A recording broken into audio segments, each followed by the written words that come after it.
पिछले चंद दिनों से और हफ्तों से इस टाइम सोशल मीडिया पे हर मेरे ख्याल में 90% खबरें गलत चल रही हैं। कोई लंदन बैठ के बकवास कर रहा है कि जी हमारे आपस में इदारों में मसला चल रहा है, हमारे जर्नल्स के मुतालिक कर रहा है, तस्वीरें लगा के कर रहा है। ये सारी चीज़ को रुकवाना पड़ेगा और इस टाइम पे जो लोग वहाँ पे भी बैठे हैं मैं उनको भी बता दूँ कि आप लोग भी बहुत जल्द वापस आ रहे हैं, तो ये समझ लें कि आपको आके यहीं पे देना है। आप अगर ये समझें कि आपको कोई प्रोटेक्शन मिलेगी, सारा कुछ होगा, वो मुमकिन नहीं है और बहुत जल्द हम आपको यहाँ लाएंगे और आपको इन सारी चीज़ों का जवाब देना पड़ेगा। बैरून मुल्क बैठकर इदारों में मसाइल की बातें करने वाले सुन लें, वो बहुत जल्द वतन वापस आ रहे हैं, उन्हें लाया जा रहा है और सारी बातों का जवाब देना होगा। वजीर दाखिला मोहसिन नकवी की वार्निंग, कहा अगर वो ये समझ रहे हैं कि फेक न्यूज़ फैलाकर उन्हें बैरून मुल्क तहफ़्फ़ुज़ मिलेगा तो ये मुमकिन नहीं। वफाकी वजीर दाखिला ने प्रेस कॉन्फ्रेंस में दावा किया कि खैबर पख्तूनख्वा में गैर कानूनी मुकीम अफगानों को तहफ़्फ़ुज़ दिया जा रहा है। कौमी सलामती पर कोई सूबा अपनी पॉलिसी बनाकर नहीं चल सकता। वफाकी हुकूमत के फैसले पर अमल करना पड़ेगा। गैर कानूनी अफगानों को निकालने की जिम्मेदारी इलाका SHO को देने का ऐलान, कहा SHO अपने अपने इलाकों में मुकीम गैर कानूनी अफगानों को निकाले। जितने भी हमले हो रहे हैं उनमें अफगान मुलविस हैं। हमारी सारी तवज्जो एक चीज़ पर है कि गैर कानूनी मुकीम अफगानों को वापस भेजें। मोहसिन नकवी ने कहा कि अफगानिस्तान के नायब वज़ीर आज़म मुल्ला बरदर के बयान पर रद्द देते हुए कहा कि वो तारीख की बात ना करें। हमें सब मालूम है, अफगानिस्तान के पास अभी भी ऑप्शन है कि वो दहशत गर्दों को लगाम दे, हमारे मुतालबात का जवाब दे।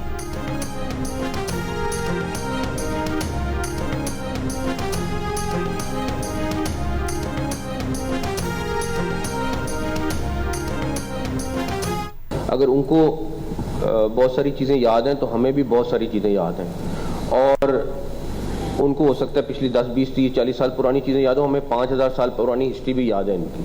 तो मैं इस डिटेल में नहीं जाऊंगा और सिर्फ इतना कहूँगा कि अभी भी उनके पास ऑप्शन है कि इन दहशतगर्दों को लगाम दें और जो बेसिक चीज़ हम उनसे बात कर रहे हैं उसके ऊपर बात करें, वरना अगर हिस्ट्री में गए तो फिर बड़ा कुछ उन सब का हमारे पास मौजूद। वजीर कानून आजम नज़ीर तारे ने कहा है गवर्नर राज आइन में दर्ज है, ये मार्शल लॉ नहीं है। नवाज शरीफ को 2 बार इक़्तिदार से हटाया गया, हमने तो नहीं कहा कि हम दारुल हुकूमत पर हमला करेंगे। आपने असेंबली छोड़ी और कहा हम नहीं खेलते, ये सियासत नहीं, हमने भी जेलें काटी हैं। इन बातों को दोहराने का कोई फायदा नहीं। अब आगे बढ़ें, खुदा के लिए मुल्क का सोचें। मिल बैठ कर मामला हल करना सियासत का असलूब है। चढ़ाइयाँ करने और धमकियाँ देने से ऐवान फतह नहीं होते।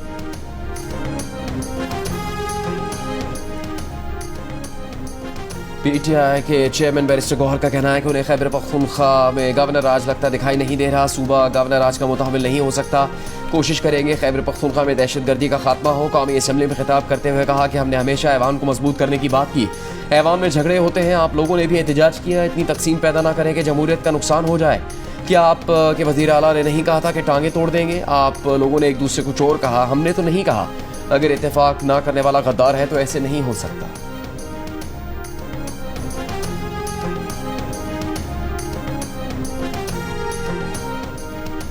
स्पीकर अयाज सादिक ने कहा है कल ऑपोजिशन लॉबी में ये कहा गया था कि हम स्पीकर चेयर तक जाएंगे, फिर कहा गया कि हम पब्लिक को इस्तेमाल करके कौमी असम्बली और सेनेट नहीं चलने देंगे। रियासत और पार्लियामान के खिलाफ बातें करना गैर मुनासिब है। हम सब मिलकर इस तरह के मामलात को रोकेंगे। बैरिस्टर गौहर ने कहा कि महमूद अचकज़ई अगर कहे कि ऐवान को नहीं चलने देंगे तो इसमें क्या है। आप हुकूमत की साइड न लें बल्कि अपना किरदार अदा करें। आपके आधे बुज़रा कल से खैबर पख्तूनख्वा में गवर्नर राज लगाने पर लगे हुए हैं। आप कानून के मुताबिक ऑपोजिशन लीडर का नोटिफिकेशन जारी करें। स्पीकर कौमी असम्बली ने कहा कि वजीर आजम वजीर कानून और उन्होंने बातचीत करने की बात की। आप वॉकआउट करके चले जाते हैं और मैदान छोड़ देते हैं। आप कमेटीज में आए और अपना किरदार अदा करें।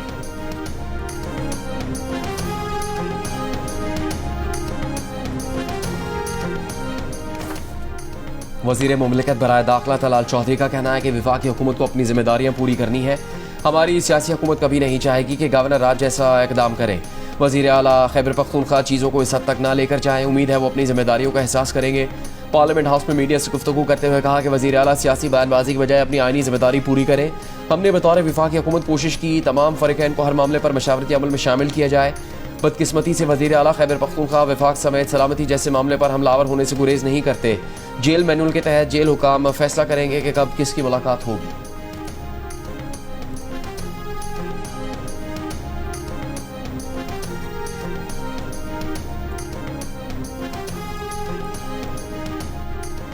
तहरीक इंसाफ के रहनुमा असद कैसर ने कहा है गवर्नर राज लगा तो हालात संभाले नहीं जाएंगे। एहतजाज का हक पार्लिमानी और जमहूरी है।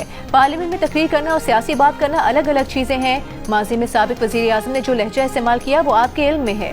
कल बैरिस्टर अकील ने कहा कि खैबर पख्तूनख्वा में गवर्नर राज लगाया जा सकता है। बताया जाए किस हैसियत में बात की गई। खैबर पख्तूनख्वा को आज तक NFC से हिस्सा और आबपाशी का खालिस मुनाफा नहीं दिया गया। चीजें इस तरह बढ़ेंगी तो नतीजा अच्छा नहीं निकलेगा।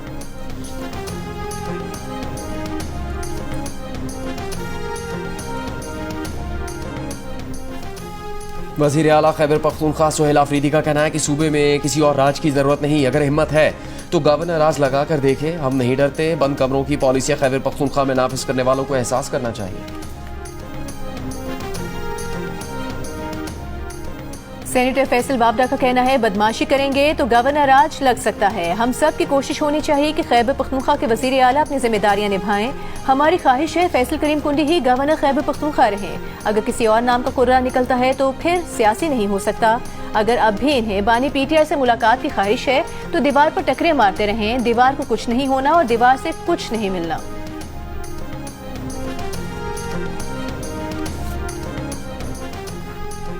वज़ीर इत्तलात अताउल्लाह तारड़ का कहना है कि गवर्नर राज एक आईनी ऑप्शन होता है जो हर हुकूमत में मौजूद होता है।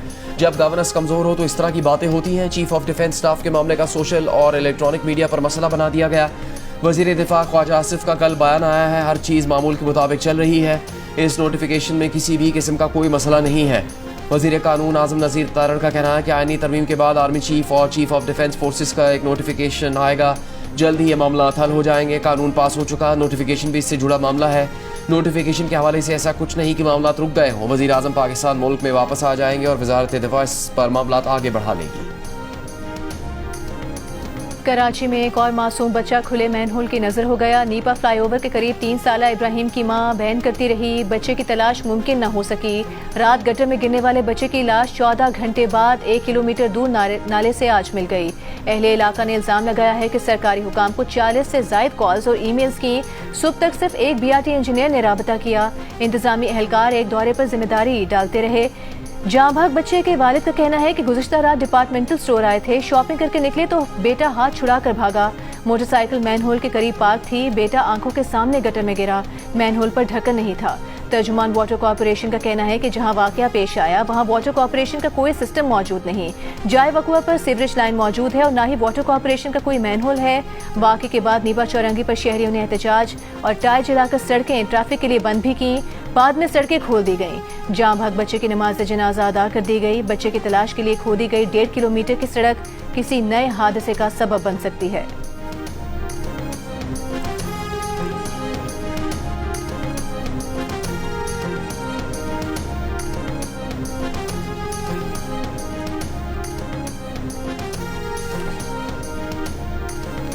इस इशू पे इल्जाम तराशी करने वालों पे लानत, उनकी सियासत पे लानत।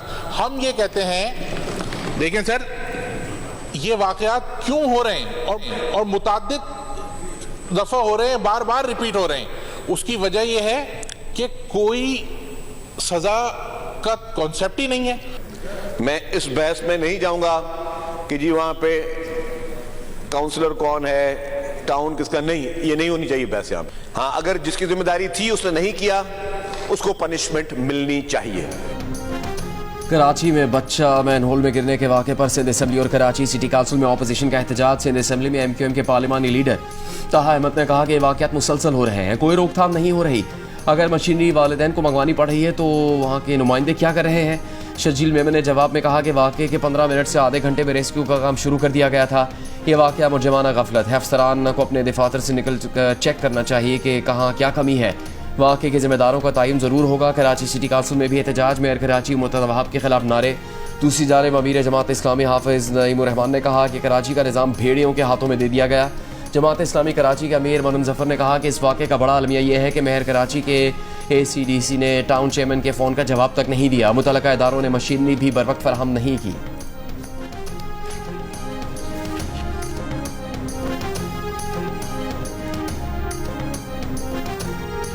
इसकी इंक्वायरी मैं कराऊंगा कि कैसे शहर के बीचों बीच एक जगह जिसके बिल्कुल वो एक डिपार्टमेंटल स्टोर इतना बड़ा जिसमें हजारों की तादाद में लोग डेली जाते हैं, उस जगह ये चीज कितने दिन से खुली हुई थी या उस वक्त खुली या खोली गई, इसको चेक किया जाएगा। अगर सरकार की तरफ से कोई भी लापरवाही हुई, कार्रवाई हम करेंगे। मैं वहां के जो इलेक्टेड यूसी चेयरमैन है चेक करूंगा क्या उन्होंने किसी के साथ राब्ता किया कि भाई मैनहोल कवर नहीं है। इस तरह का कोई वाकया होता है, हम इल्जाम तराशी की तरफ चले जाते हैं, बयानबाजी की तरफ चले जाते हैं। ये अगर एक इंसानी अलमिया है, इसके अंदर हमको ये सियासत करना जरूरी है। शहर के बीचों बीच मैनहोल कैसे खुला रह गया था, तहकीकात होंगी। मेयर कराची मुर्तजा वहाब का ऐलान, ये भी कहा मशीनरी बरवक्त ना पहुंचने की भी तहकीकात होंगी। मुर्तजा वहाब ने कहा कि जिस मैनहोल में बच्चा गिरा वो बरसाती नाला है, मैनहोल पर कवर नहीं था, लेकिन वाटर कॉर्पोरेशन को इसकी कोई शिकायत नहीं मिली। सीसीटीवी वीडियो निकलवा रहे हैं। इशू पर सियासत करने की कोशिश की गई, जो बड़ी बदकिस्मती है।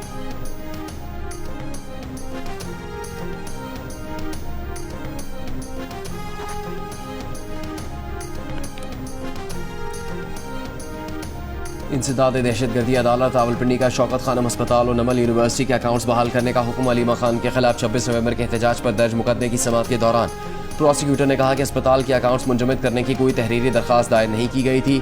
अलीमा खान के जाती बैंक अकाउंट फ्रीज करने के लिए उनका शनाख्ती कार्ड नंबर स्टेट बैंक को इरसाल किया गया था, जिसके बाद स्टेट बैंक ने उनके शनाख्ती कार्ड पर दर्ज सारे अकाउंट्स बंद कर दिए। प्रोसिक्यूशन को शौकत खानम और नमल यूनिवर्सिटी के अकाउंट डी फ्रीज करने पर कोई एतराज नहीं है।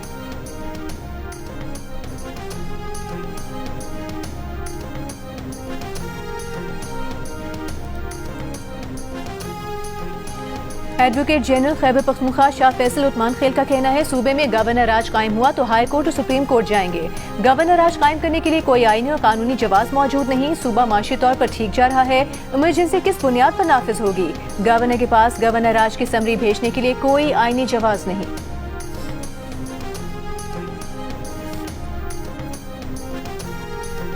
वज़ीर ख़जाना मोहम्मद औरंगज़ेब ने कहा है कि तेज़ी से बढ़ती आबादी के दबाव ने मुआशी इस्तेहकाम को चैलेंज बना दिया।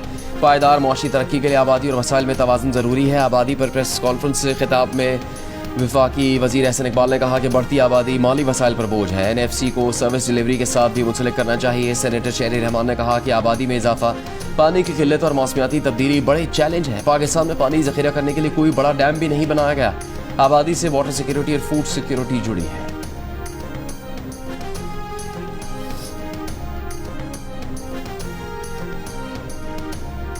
वज़ीर आज़म शहबाज शरीफ बरतानिया में 4 रोज़ा क़याम के बाद आज वतन वापस पहुंच रहे हैं। ज़राए के मुताबिक वज़ीर आज़म शहबाज शरीफ ने लंदन में तिब्बी मुआयना कराया और कई वफूद से मुलाकातें भी की।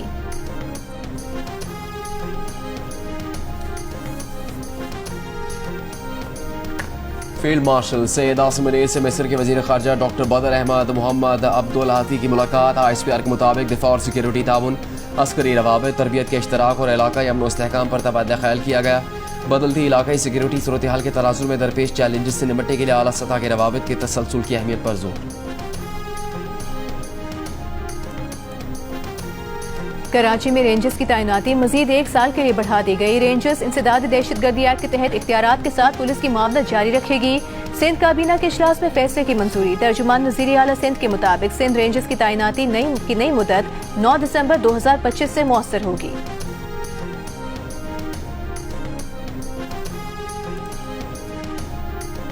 वज़ीर मुमलिकत बिलाल बिन साकिब का कहना है कि डिजिटल इस्लाहात में सबसे बड़ी रुकावट इदारा जाती मज़ामत है। गवर्नेंस में डिजिटल इनकलाब ज़रूरी है, वरना निज़ाम बैठ जाने का खतरा है। कौमी सलामती के लिए डिजिटल इंफ्रास्ट्रक्चर को दिल से कबूल करना होगा। मुलाजमतों, फ्रीलांसिंग, कॉल सेंटर्स समेत हर शोबे पर AI के गहरे असरात होंगे। AI को अपनाने में तालीमी निज़ाम की कमज़ोरी बड़ी रुकावट है। पंजाब के शहर तलागंज से अफगान दहशतगर्द कासिम उर्फ हसन गिरफ्तार। सिक्योरिटी हुकाम की जानिब से जारी की गई वीडियो में गिरफ्तार दहशतगर्द ने कहा कि वो साल पहले अफगानिस्तान से लकी मरबत पाकिस्तान में आया। सरदरगह में 2025 में तालिबान कमांडर अरमानी के साथ मुलाकात हुई। तालिबान कमांडर अरमानी ने उसे जिहाद की दावत दी। कमांडर अरमानी ने फौज किला पर फिदाई करने की गरज से रेकी कराई, लेकिन मुनासिब मौका न मिलने पर वो हमला न कर सका।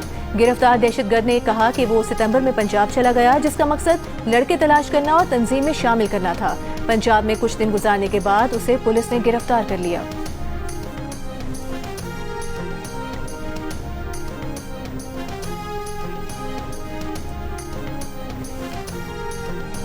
लकी मरवत के इलाके मकबल अहमद जई में पुलिस मोबाइल पर खुदकुश हमले में एक पुलिस एहलकार शहीद, 6 जख्मी हो गए।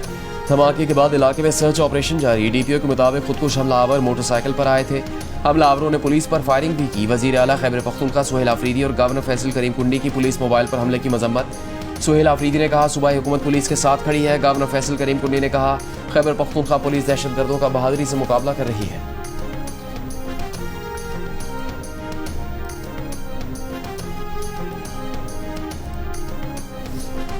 तंजीमात अहले सुन्नत पाकिस्तान के मुफ्तियान कराम ने पाकिस्तान में खुदकुश हमलों को हराम करार दे दिया। 500 से ज़ायद मुफ्तियान कराम के जारी करदा मुश्तरका एलामी में कहा गया है, इस्लाम और पाकिस्तान लाजिम व मज़लूम हैं। तालिबान का भारत और इसराइल से गठजोड़ इस्लाम मुखालिफ अमल और शदीद काबिल मज़म्मत है। उलमा कराम का आलमी ज़ामिनों से इसराइली जारहियत रुपा कर गजा के निहत्ते मुसलमानों को तहफ़्फ़ुज़ फराहम करने का भी मुतालबा।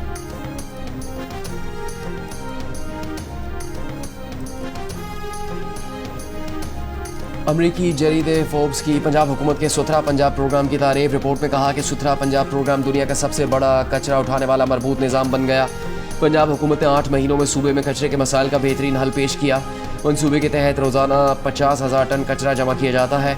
सड़कें साफ और आलूदगी में नुमाया कमी हुई है। रिपोर्ट के मुताबिक सुथरा पंजाब प्रोग्राम की वजह से 1 लाख से ज़्यादा मुलाजमतें पैदा की गई।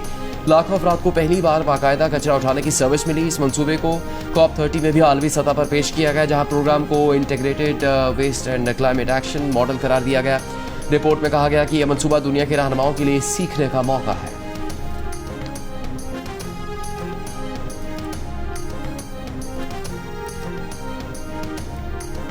बिलावल भुट्टो जरदारी से वज़ीर आला बलूचिस्तान सरफराज बुख्ती की कराची में मुलाकात। सियासी सूरत हाल, सूबाई मामलात पर तफसीली तबादला ख्याल किया गया।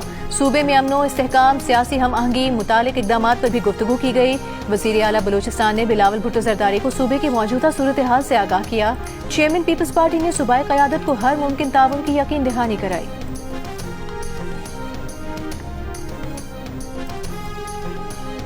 वज़ीर आला सिंध मुराद अली शाह का इस्लाम कोट से चोर तक 105 किलोमीटर, बिन कासिम से पोर्ट कासिम तक 9 kilometre double track railway line बिछाने का ऐलान। सिंध काबीना इजलास से खिताब में कहा कि अक्टूबर 2025 में सिंध हुकूमत और वजारत रेलवेज ने MOU साइन किया था। मनसूबे में सिंध हुकूमत और वजारत रेलवे के दरमियान बराबर शराकत दारी है। मनसूबे की कुल लागत 90 अरब रुपये से तकरीबन 54 अरब रुपये की मंजूरी भी हो चुकी है। वज़ीर आला पंजाब मरीम नवाज की तुर्की के वफ़द से मुलाकात। 2 तरफ़ा ताल्लुकात, माशी, माहौलियाती और पार्लिमानी अमूर पर तबादला ख्याल। मरीम नवाज ने कहा, कश्मीर से गजा तक पाकिस्तान और तुर्की के दिलों और मौक़िफ़ में कोई दूरी नहीं। बाहमी तिजारत को 5 अरब डॉलर तक ले जाने के लिए मुश्तरका कोशिशों की ज़रूरत है।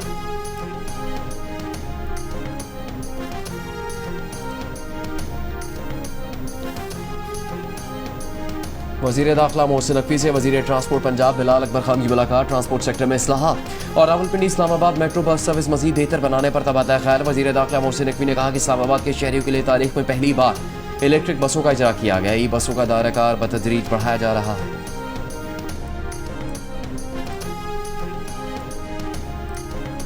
पाकिस्तान की टेक्सटाइल बरामदात तारीख की बुलंद तरीन सतह पर पहुंच गई। माली साल 2025-26 के पहले 4 माह के दौरान टेक्सटाइल बरामदात 6.4 अरब डॉलर तक पहुंच गई। आरिफ हबीब लिमिटेड की रिपोर्ट के मुताबिक वैल्यू एडेड शोबों ने इस कारकर्दगी में नुमाया हिस्सा डाला। टेक्सटाइल बरामदात में इजाफा, आलमी मांग में बेहतरी, वैल्यू एडेड मसनूआत की मजबूत कारकर्दगी और रुपये की कदर में इस्तेहकाम का नतीजा है।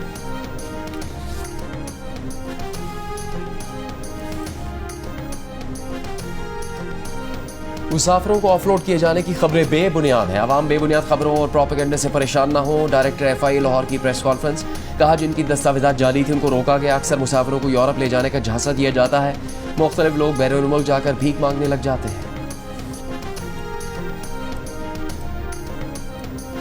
ज़ेला कुरम के इलाके चिनारक में पुलिस पोस्ट पर खवारिज का हमला। पुलिस की जवाबी कार्रवाई में 4 दहशतगर्द हलाक, 6 जख्मी। हमले में पुलिस के 2 जवान भी शहीद हुए।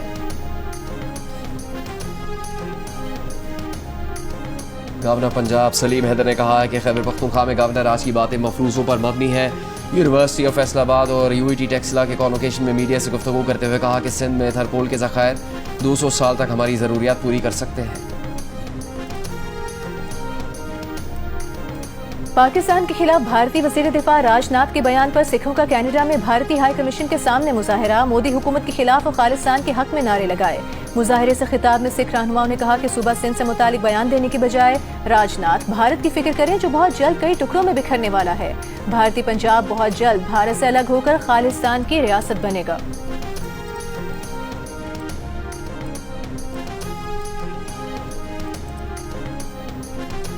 इसराइली फौज की गाजा जंगबंदी की खिलाफ वर्जियां जारी। इसराइली फौज का गुज़श्ता हफ्ते के दौरान 40 से ज्यादा हमास जंगजू शहीद करने का दावा। कहा हमास जंगजू रफा में सुरंगों के खिलाफ ऑपरेशन के दौरान मारे गए। खबर एजेंसी के मुताबिक जनूबी गाजा की सुरंगों में दर्जनों हमास जंगजू मौजूद हैं। सुरंगों के ऊपर के इलाके इसराइली फौज के कंट्रोल में हैं। जनूबी गाजा के टनल नेटवर्क में मौजूद जंगजू से मुतालिक मुज़ाकरात जारी हैं।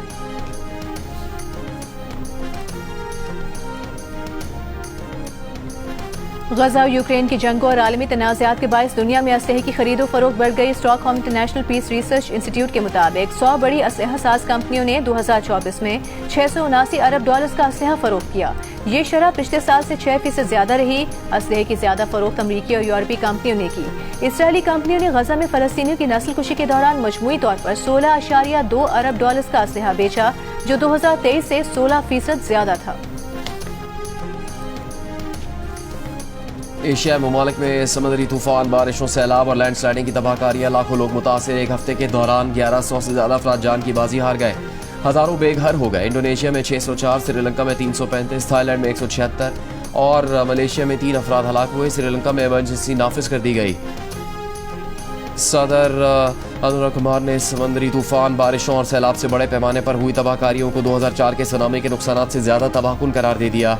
मुतासरा इलाकों में इमदादी कार्रवाइयां जारी हैं।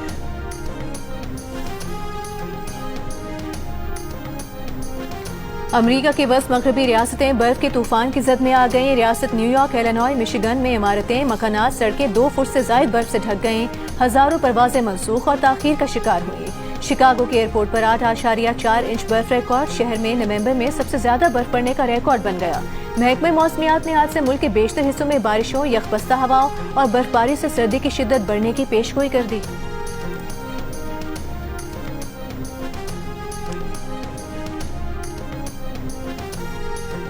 घरेलू तशद्दुद case. New South Wales cricket ने माइकल स्लेटर की ताहयात, रुकनियत और हॉल ऑफ फेम से नाम खत्म कर दिया। ऑस्ट्रेलियाई मीडिया के मुताबिक घरेलू तशद्दुद केस के बाद NSW के अमूमी इजलास में रायशुमारी के जरिए माइकल स्लेटर की रुकनियत खत्म की गई। माइकल स्लेटर को 2022 में घरेलू तशद्दुद केस में सजा हुई थी। साबिक ऑस्ट्रेलियाई ओपनर को 7 इल्जामात में कसूरवार ठहराया गया था। 2015 में माइकल स्लेटर को हॉल ऑफ फेम, जबकि 2016 में ताहयात मेंबरशिप दी गई थी। माइकल स्लेटर ने 74 टेस्ट मैचेस में ऑस्ट्रेलिया की नुमाइंदगी की।